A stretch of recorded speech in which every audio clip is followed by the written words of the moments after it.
Now, here's something you might be surprised to hear. Child marriage is legal in the United States. No state in the country has a legal age of 18 to get married, and in 27 states, there's no law about a minimum age for marriage at all. The result is that every year thousands of children, mostly girls, are married. And earlier this month, the governor of New Jersey, Chris Christie, blocked a move by the state senate to raise the legal age of marriage to 18. Well, on Thursday, a group which campaigns against child marriage called Unchained at Last is expecting to hold a protest outside the New Jersey State House in opposition to that governor's decision. I spoke earlier to the founder of the group, Fraidy Reiss.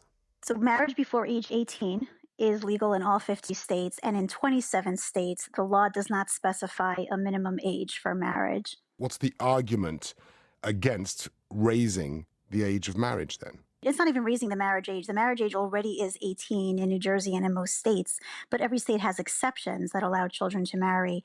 And Governor Christie's reason for not eliminating those exceptions, which are exceptionally dangerous for children, was that it would interfere with religious customs in the state. That's an outrageous and ridiculous argument. Religious communities, many different religious communities, came out in support of this legislation. I don't know of any religion that requires child marriage. In fact, most religions, the ones that I know of, describe marriage as an important union between two willing partners. Child marriage almost always ends in divorce. 70 to 80% of marriages before 18 end in failure. And child marriage often is forced. You're using the words child marriage. When it comes to the picture across the United States, what sort of ages are we talking about here? Marriage before 18 is what is defined as child marriage. And marriage before 18 is legal across the United States to different extents. So in 27 states, there is no minimum. Other states set some minimums.